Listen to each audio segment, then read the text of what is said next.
Good morning everyone, welcome to my YouTube channel. कैसे आप सब लोग? आई होप सब अच्छे हो। आज का हमारा टॉपिक है फ्रांसीसी क्रांति। कि क्रांति ने कैसे विध्वंस क्रांतिकारी का रूप लिया। आइए चलिए इसके बारे में पढ़ते हैं। अब 14 जुलाई 1789 को पेरिस नगर में एक आतंक का माहौल था। अब ये माहौल किस तरह था कि वहां के जो सम्राट थे उन्होंने अपने सेना को नगर में घुसने के आदेश दे दिया और ये भी आदेश दे दिया जरूरत पड़ने पर नागरिकों पर गोलियां चलाई जा सकती है।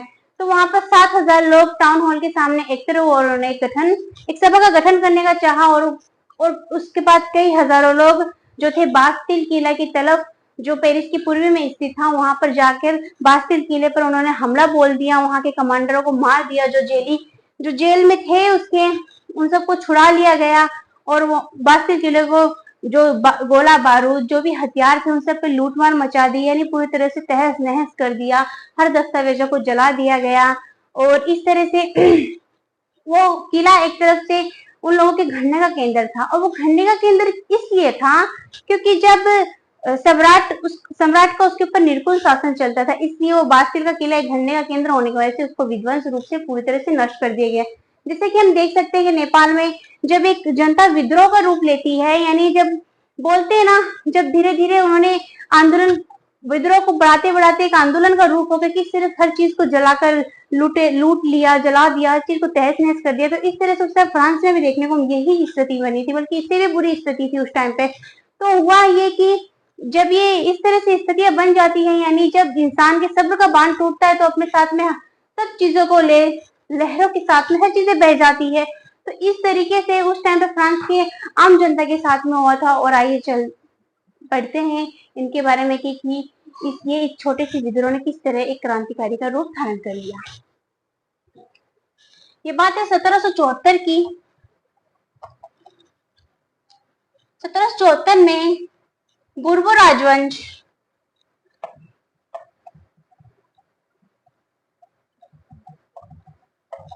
राजवंश के सम्राट थे, उनका नाम था लुई 16वां उन्हें कहा जाता था।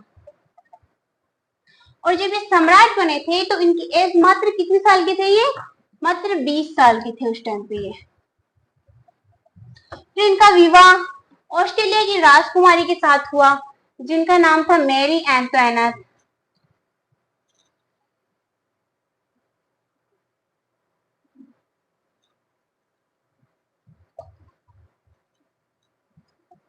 मैरी एंटोइनेट के साथ इनका क्या हुआ? विवाह किया गया। अब जब इनका राज्यकोष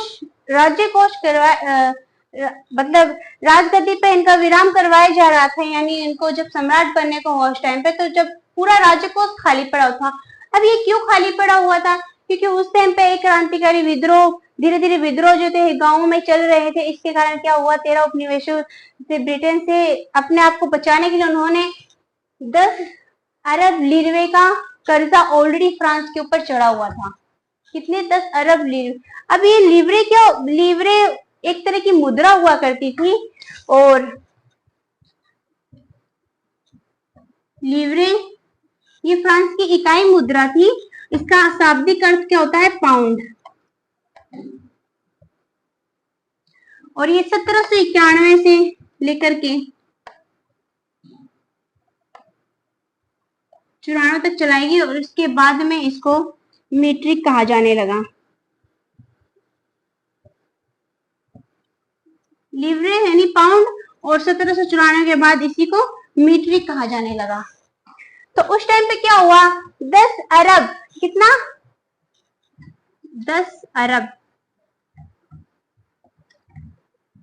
लीवरे का कर्जा किसके ऊपर चढ़ गया? फ्रांस के ऊपर चढ़ गया था।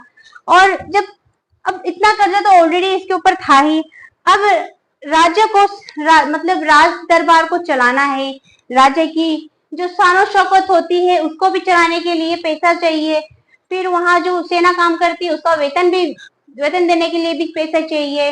यानी उनका सारा संसाधन और जो उस फ्रांस की विश्वविद्यालय थी, जो भी सरकारी कर्मचारी थे, जो भी सरकारी कार्यकालय थे, उन सबको चलाने के लिए रकम की जरूरत होती है। अब इन चीजों की जरूरत होने के लिए क्या करने लग गए? वहां का जो सम्राट था, बुर्बो राजवंश सम्राट जो था लुई ने क्या किया? वहां पर लोगों के ऊपर करों को करों का जो भार था वो सबसे ज्यादा कर दिया। अब देखते हैं जिसे वहां के जो समाज थे उनको 3 भागों में विभाजित किया था। फर्स्ट थे पादरी वर्ग के लोग, सेकंड थे कुलीन वर्ग के लोग, तीसरा था तृतीय स्टेटस।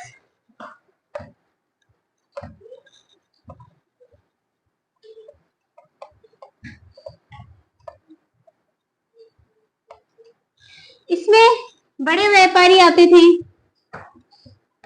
बड़े व्यापारी, कारीगर,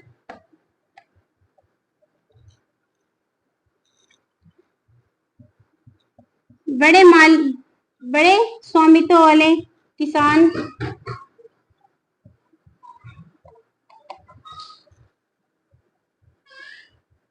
सबसे नीचे आते थे नौकर किसान यानी भूमिहीन किसान।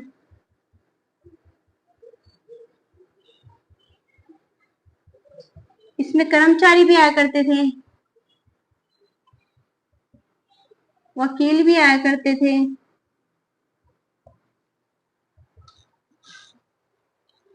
यानी उस टाइम पे समाज को कितने वर्गों में विभाजित किया गया था? 3rd स्टेट में। तो फर्स्ट क्या था? पादरी वर्ग, सेकंड था कुलीन वर्ग और थर्ड था तृतीय स्टेट। पादरी वर्ग जो थे, पादरी और कुलीन वर्ग, इनको जन्मसिद्ध एक अधिकार दिया गया था। इनके जो अधिकार थे वो जन्मसिद्ध अधिकार थे।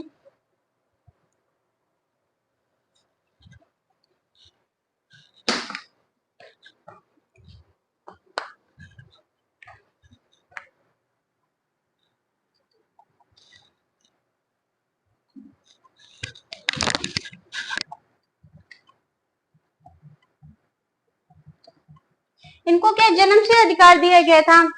यानी इनका एक मतलब इनको जो इन दोनों को जन्म सिद्ध अधिकार दिया गया था, विशेष अधिकार। और इस कुलीन वर्ग को एक विशेष अधिकार ये दिया गया था कि ये दोनों वर्गों को एक जन्म सिद्ध विशेष अधिकार इन लोगों का ये था कि दोनों वर्गों को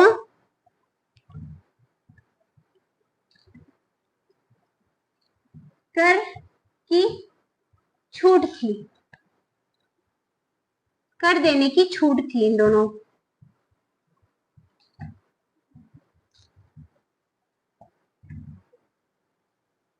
और जो तीसरे स्टेटस के लोग थे इन सबको कर देना पड़ता था, चाहे वो कोई भी कार्य करे उन लोगों को कर देना ही पड़ता था। यानी कि ये जो मतलब पूरे अगर हम देखा जाए पेरिस के अंदर तो उसमें जो है 90% तो किसान थे,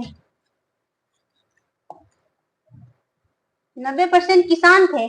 अब ये किसान मजदूरी वाले किसान नहीं थे, इसमें से क्या थे 60% तो 60 इस 90% में से 60% हम देख लेते हैं कुलीन वर्ग के थे, बड़े भूमिहर थे,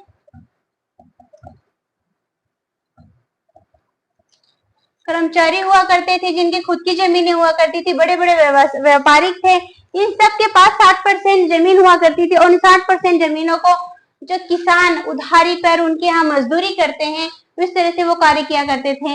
यानी जो तीसरी स्टेटस की ये वाली जो किसान थे जो उससे नीचे थे, यानी जो भूमिहीन किसान थे जिनके पास खुद की जमीन नहीं थी, दूसरी जमीन पर खेती किया करते थे, एक नौकर की तरह कार्य किया करते थे, तो वो इन पर 60% इन पर अपनी खेती किया करते थे। तो इनकी स्थिति बहुत ही दयनीय थी। और ये जो कुलीन वर्ग के लोग हुआ करते थे ये किसानों से कर भी वसूला करते थे।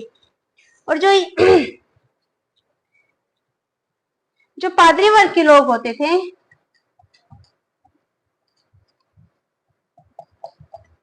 वो चर्च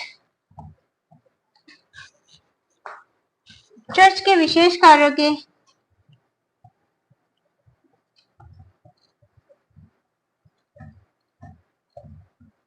लिए कर लिया करते थे। जो पादरी वर्ग के लोग हुआ करते थे वो चर्च के विशेष कार्यों के लिए। अब ये क्या करता था, जो भूमि हुआ करता था और जो फसल की उपज हुआ करती थी उसका 10वां हिस्सा देना पड़ता था। उसको टाइल कहा जाता था। उससे क्या कहा जाता था? उसको उसको टाइड कहा जाता था कि ये टाइड। और टाइड किसे कहा जाता है? फसलों के उपज का 10वां हिस्सा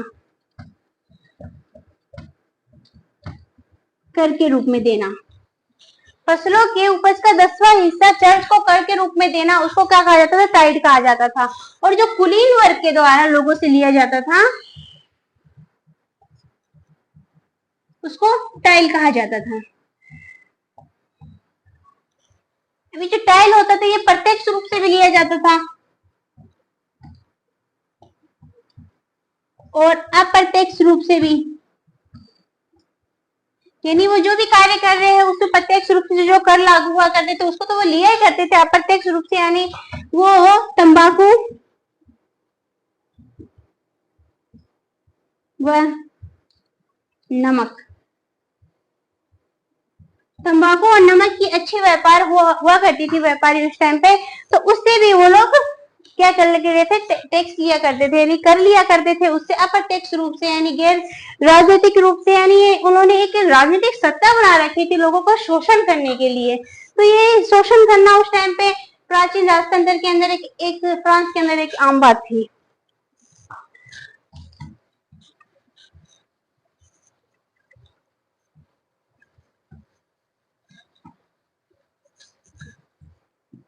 सन 1715 में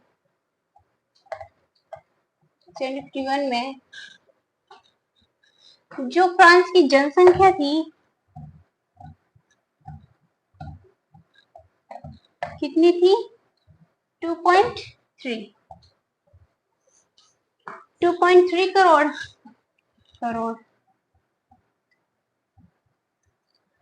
अब वो बढ़कर 1789 में कितनी हो गई? 2.8 करोड़। अब क्या हुआ? जनसंख्या में वृद्धि हुई। अब जनसंख्या में वृद्धि हुई तो जो फसलें उगाई जा रही थी उसमें कमी देखी गई, यानी अनाज, अब अनाज ज्यादा मात्रा में उगाया जाना था क्योंकि वो जनसंख्या वृद्धि हुई तो इनकी जरूरतें ज्यादा बढ़ गई। अब जरूरतें ज्यादा बढ़ने से क्या हुआ? जो गरीब और अमीर की जो खाई थी वो और भी ज्यादा बढ़ गई। यानी क्या हुआ करता था? जो पाव रोटी की कीमत इनको आसानी से उस टाइम पे मिल जाती थी, तो इस दौर पे आते आते उसमें महंगाई बढ़ने से संकट का उत्पन्न हो गई, मतलब भूखमरी आ गई लोगों में। भूख से वो लोग, भूखमरी के मारे वो लोग मतलब इसका विरोध भी कई बार करते थे, तो उनके पास में कोई सामाजिक और राजनीतिक टाइप का कोई उनके पास में सपोर्ट नहीं था, तो वो जो विद्रोह हुआ करता था वो छोटा सा होकर वहीं पर दब जाया करता था, बड़े लोगों के द्वारा उसको दबा दिया जाया करता था। मतलब आप ही देखिए कि कहीं इतनी जनसंख्या तो बढ़ी गई थी, अब जनसंख्या बढ़ गई है, ओलावृष्टि हो गई, ओलावृष्टि हो गई, हद से ज्यादा वर्षा हो गई, तो इससे इसका परिणाम क्या हुआ? इसका परिणाम ये हुआ जो फसलें थी वो नष्ट हो गई। जो फसलें थी वो क्या हो गई? ओलावृष्टि हुआ, वर्षा हुई, सूखा पड़ गया। इसकी वजह, इसका प्रभाव किस पे पड़ा? फसलों पर। और इस सबका प्रभाव जब फसलों पर पड़ता है तो फसलें डेफिनेटली नष्ट हो जाती हैं। तो फसलें नष्ट हो गई। अब इस फसलों के नष्ट होने से किसको ज्यादा प्रभाव पड़ा? ना तो पादरी वर्ग के लोगों को ज्यादा प्रभाव पड़ा, ना कुलीन वर्ग के। सबसे ज्यादा जो तीसरे स्टेटस के लोगों को उसी के अंदर पिसना पड़ा। तो उसमें अब क्या हुआ? अब गरीब गुरखा जो थे, अब क्या होगा? गरीब गुरखा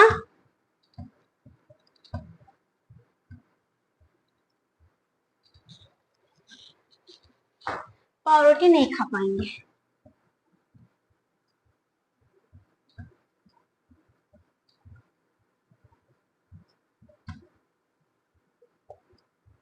यानी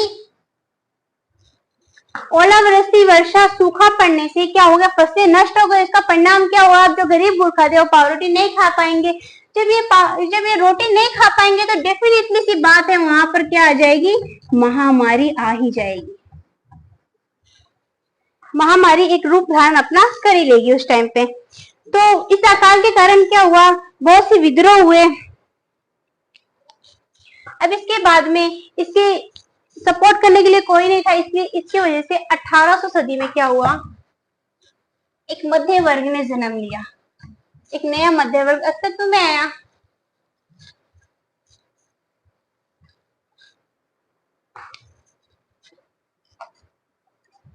अठारहवीं सदी में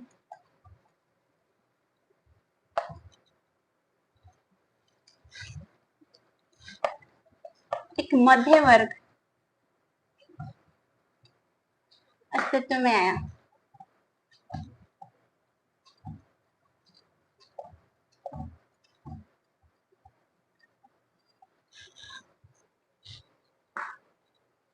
अब ये मध्य वर्ग कौन थे, ये तीसरे स्टेटस के लोग में से थे मध्य वर्ग। लेकिन ये क्या करते थे, ये व्यापार, ये वही लोग थे जो उन्हीं का व्यापार किया करते थे, उन्हीं का रेशम का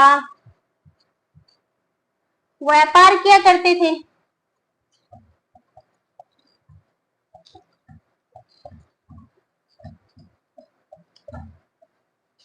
कोई वकील था, कोई कर्मचारी था सरकारी, कोई अधिकारी था। तो इस टाइप से उस टाइम पे यही सारे लोग एकजुट हुए, और एकजुट हुए तो इन्हीं सब लोगों को मध्य वर्ग के नाम से जाना जाता है। यानी ये सब शिक्षित थे, इनको ज्ञान था कि कौन से कार्य किस टाइम चलाना है, क्या न कानून लागू किया जाना चाहिए। अब एक अनपढ़ व्यक्ति को कुछ भी समझाया जाए तो उसको नहीं समझ में आएगा कोई चीज अच्छे से, और एक पढ़े लिखे व्यक्ति को अगर उसको हम सुचारू रूप से अच्छे ढंग से समझा दे तो वो उसके दिमाग में बैठ जाता है। और एक वैसे टाइप से, तो उस टाइप से क्या हुआ, ये शिक्षित वर्ग के लोग थे। अब ये क्या, ये सारे जो जितने भी लोग थे इन लोगों में, ये सब एकजुट हो गए। अब एकजुट होने की वजह से बारे में एक बुक लिखी गई थी जॉन लॉक के द्वारा उस टाइम पे।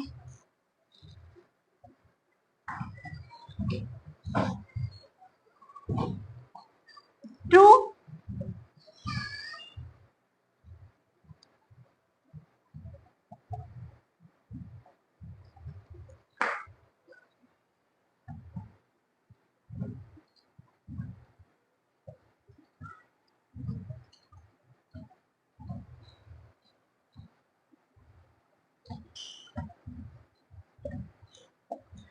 टू ट्रीटाइजेस ऑफ गवर्नमेंट, ये किसके द्वारा लिखी गई थी, जॉन लॉक के द्वारा। और इसके अंदर एक बात बोली गई थी, क्या बोली गई थी,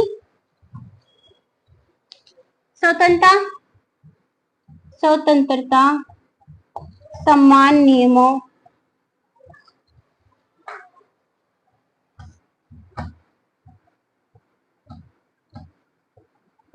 एवं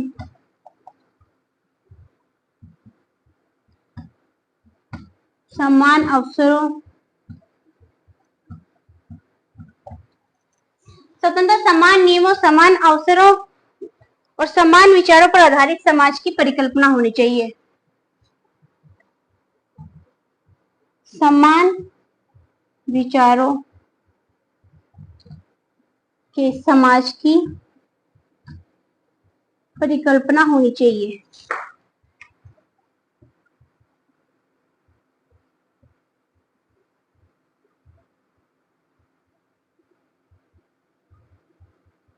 यानी उन्होंने, जॉन लॉक ने एक बुक लिखी जिसका नाम था टू ट्रीटाइजेस ऑफ गवर्नमेंट, और इसमें लिखा हुआ था स्वतंत्रता, समान नियमों और समान अवसरों या समान विचारों वाले समाज का एक परिकल्पना होना चाहिए। यानी यहाँ पर किसी के साथ भेदभाव नहीं किया जाना चाहिए, सबके साथ, सबको समान नजरों से देखा जाना चाहिए, सबके साथ समान तरीके से व्यवहार किया जाना चाहिए।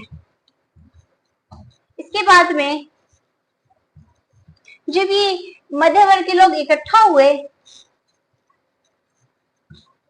तो रूसो ने एक और पुस्तक लिखी थी, उसका नाम था मॉन्टेस्क्यू।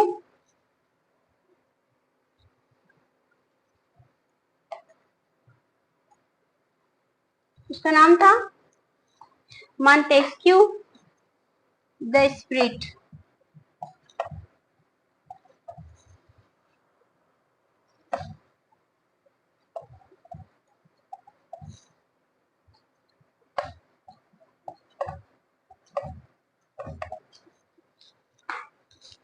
नामक पुस्तक लिखी गई और इसमें एक बात कही गई, Montesquieu the spirit of the laws नामक पुस्तक में ये बात कही गई, जो संविधान है उसको 3 तरह से कार्य करना चाहिए। फर्स्ट विधायिका,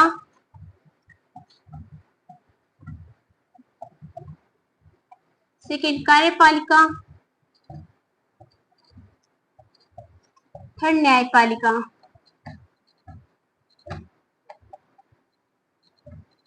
3 रूपों से कार्य करना चाहिए।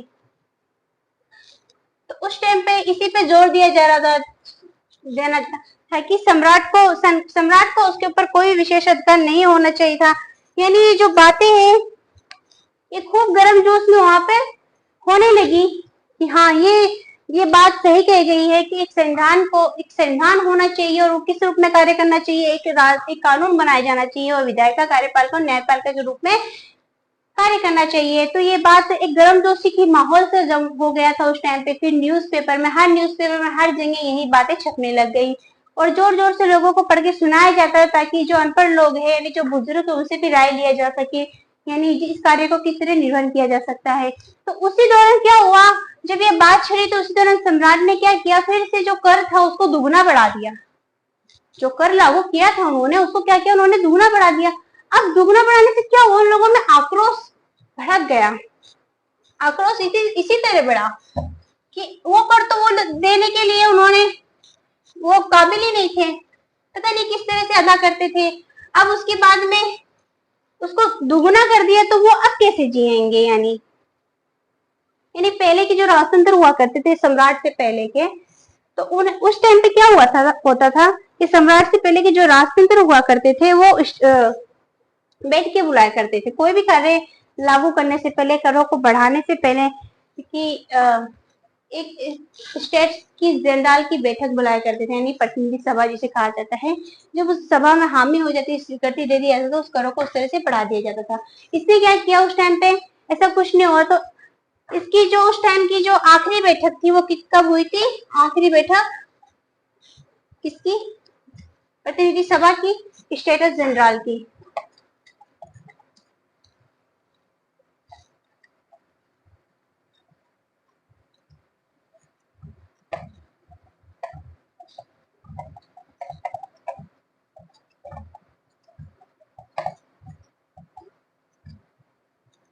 अंतिम बैठक 1614 जुलाई में हुई थी। अब उसके बाद में क्या हुआ, जब ये विध्वंस रूप धारण हो गया, जब ये एक विध्वंस रूप धारण हो गया तो उसके बाद में क्या हुआ, जो लुई थे उन्होंने फिर से स्टेटस जनरल की एक बैठक बुलवाई। अब उस बैठक में क्या हुआ, जो पादरी वर्ग के लोग थे वहां से भी 300 कर्मचारी आए, जो कुलीन वर्ग के लोग थे वहां से भी 300 कर्मचारी आए इस सभा के अंदर। जो थर्ड स्टेटस के जो थे, तृतीय के जो थे, वहां से कितने लोग आए, 600 कर्मचारी आए। अब इन दोनों को क्या हुआ, आमने सामने बिठा दिया एक दूसरे के, इन दोनों को आमने सामने बिठा दिया गया। और जो तृतीय थे तो 300 इनके पीछे खड़े थे और 300 इनके पीछे खड़े थे, यानी इन लोगों को बैठने का अधिकार कहाँ था। फिर उसके बाद में क्या हुआ, 300 इनके पीछे खड़े थे, 300 भी इनके पीछे खड़े थे। तो इसके बाद में क्या हुआ, यहाँ पर एक बात रखी गई। इन लोगों ने क्या कहा कि यहाँ पे जो भी बात होगा, यानी सभा में जिस पे भी स्वीकृति हामी होगी उसको एक मतदान के द्वारा कंप्लीट करवाया जाएगा। और मतदान किनको करने का हक किनको लोगों को था, पादरी वर्ग को और कुलीन वर्ग के लोगों को मतदान करने का हक था उस टाइम पे। और ये भी माना जाता था पुरुषों की जो महिलाओं को मतदान करने का अधिकार नहीं था और पुरुषों को प्राप्त था मतदान करने का अधिकार, वो भी उनकी उम्र कितनी होनी चाहिए, 25 वर्ष। वो 25 वर्ष के होंगे तो इसमें मतदान कर सकते हैं, और महिलाओं को तो वंचित कर दिया गया था मतदान से। तो इन्होंने क्या बोला, ये 300 और ये 300, यानी तीसरे स्टेट के लोगों ने बोला कि हमें भी इसमें मतदान करने का अधिकार प्राप्त होना चाहिए, हम भी इसमें मतदान कर सकते हैं। तो उस टाइम पे क्या हुआ, सम्राट ने उनकी बातों को हामी नहीं भरा। तो जब हामी नहीं भरा तो ये वहां से विद्रोह करते हुए उस सभा से उठकर चले गए, और ये विद्रोह का रूप धारण धीरे धीरे होता गया। और जब ये वहां से चले गए उठकर सभी लोग, तो इन्होंने क्या किया,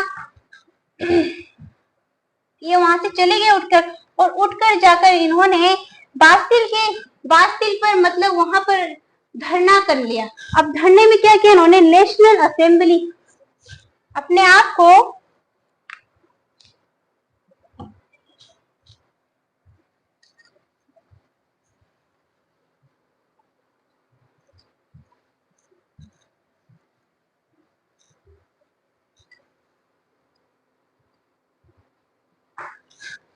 अभी कहाँ जमा हुए, ये सब गुस्सा करते हुए भड़कते हुए वहां से इंदौर के कोर्ट में जमा हुए एक साथ में, और वहीं पर इन्होंने गठन किया किसका, नेशनल असेंबली का।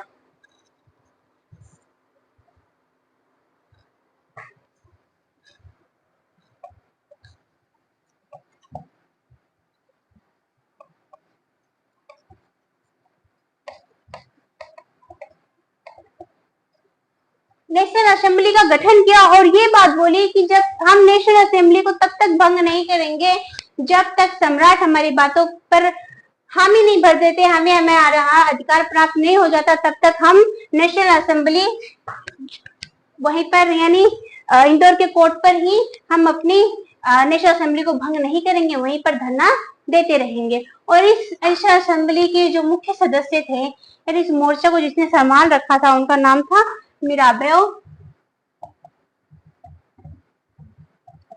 अब ये जो मिराबेओ थे, ये कुलीन वर्ग के थे। हर इंसान एक जैसा तो नहीं होता ना, चाहे कोई भी उसमें देख लीजिए फील्ड में कि हर इंसान एक जैसा नहीं होता है, उसमें कुछ ना कुछ अलगपन होता है। तो इसका राय था कि सबको एक नजर से देखा जाए, सबको एक समान अधिकार दिया जाए, किसी के साथ में जो व्यवहार है शोषण नहीं किया जा सकता है उसके साथ में। तो इसलिए मिराबेओ ने उनका साथ दिया, उन्होंने कई पत्रिकाएं भी छापी थी। और सेकंड जो थे आबे, वो आबे, ये पादरी वर्ग के थे, बहुत शिक्षित थे। इनका भी यही कहना था कि सबको एक समान नजरों से देखा जाना चाहिए, और इन्होंने इस पुस्तकें भी लिखी नेशनल असेंबली के। नेशनल असेंबली का जो मुख्य वो था, वो क्या था, एक सम्मान संविधान का निर्माण करना, यानी सबके एक स्वतंत्र संविधान का निर्माण करना, सबके लिए एक जैसा हो। इनका कार्य क्या था, स्वतंत्र संविधान का निर्माण करना।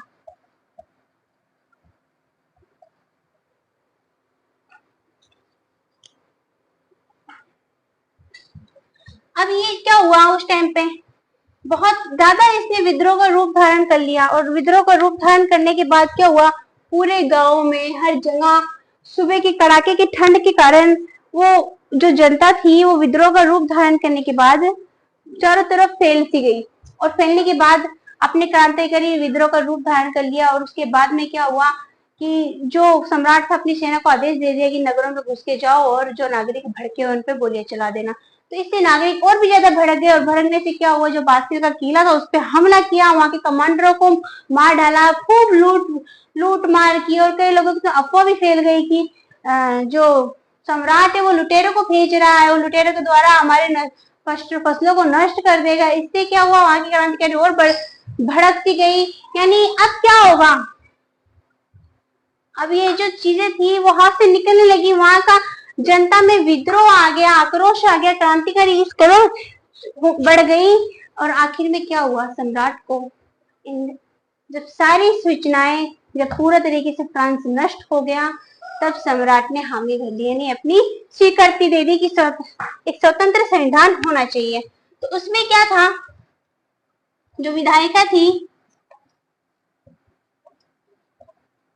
सॉरी,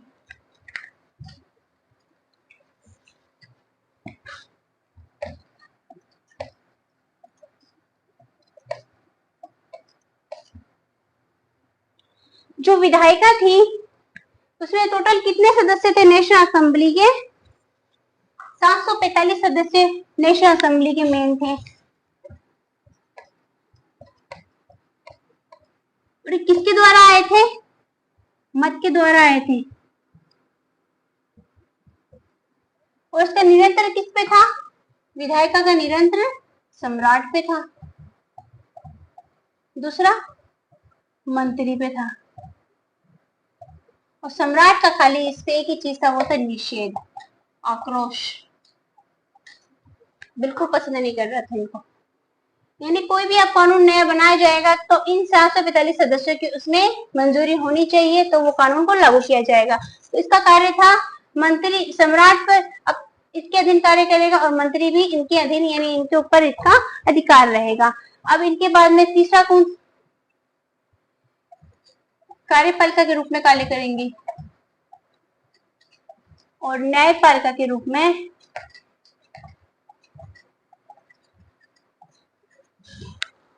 न्यायाधीश कार्य करेंगे।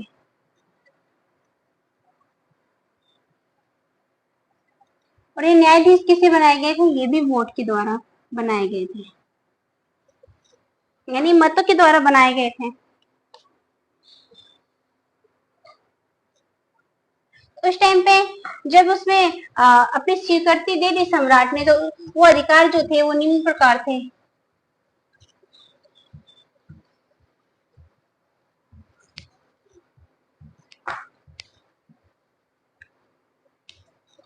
पुरुष एवं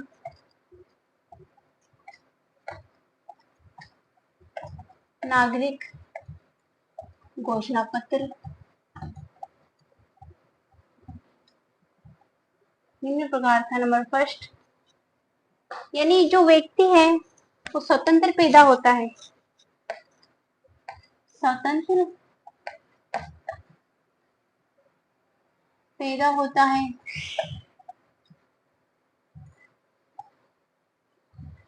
स्वतंत्र रहता है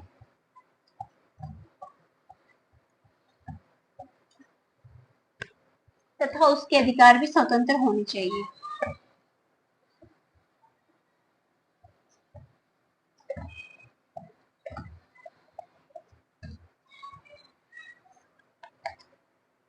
समान होना चाहिए।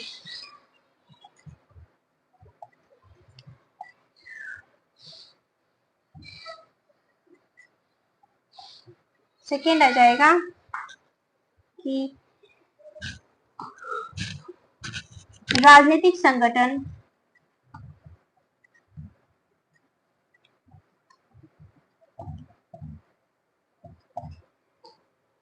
राजनीतिक संगठन का लक्ष्य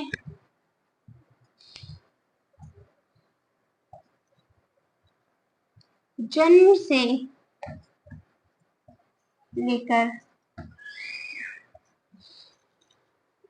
से लेकर यानी जब वो पैदा होता है तब से लेकर स्वतंत्रता का अधिकार,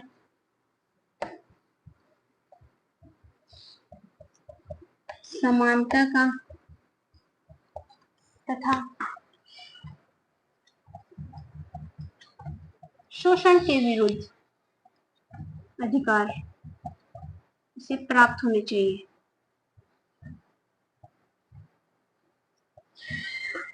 थर्ड,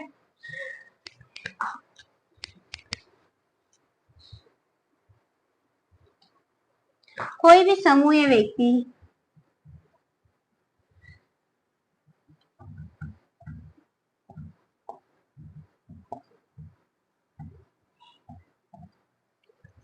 थर्ड है, कोई भी समूह या व्यक्ति ऐसा अनधिकार प्रयोग नहीं करेगा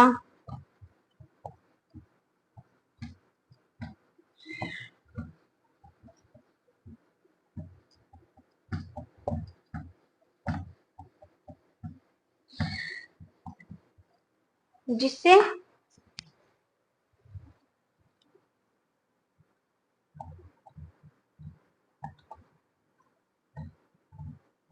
जनता की सत्ता की स्वीकृति ना मिले।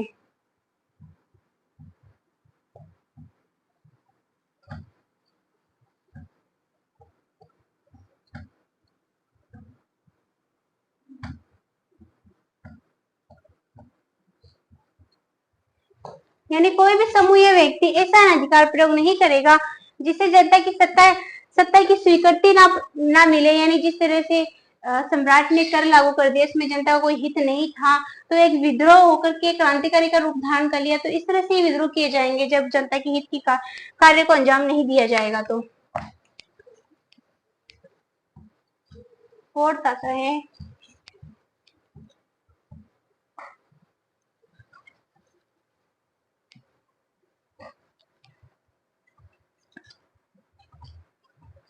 स्वतंत्रता का आशय।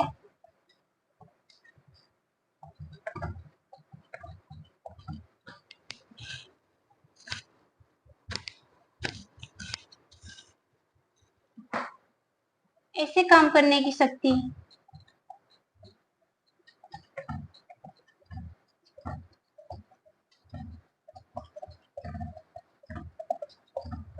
जिससे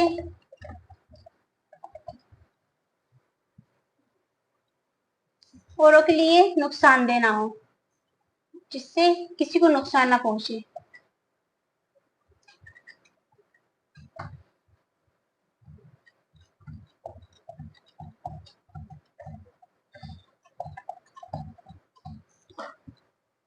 फिफ्थ,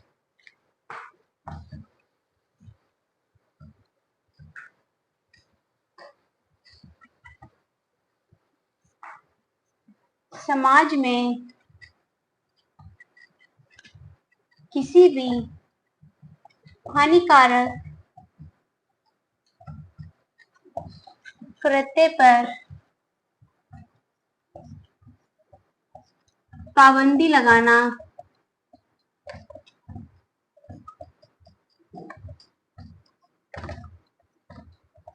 कानून का कार्य है।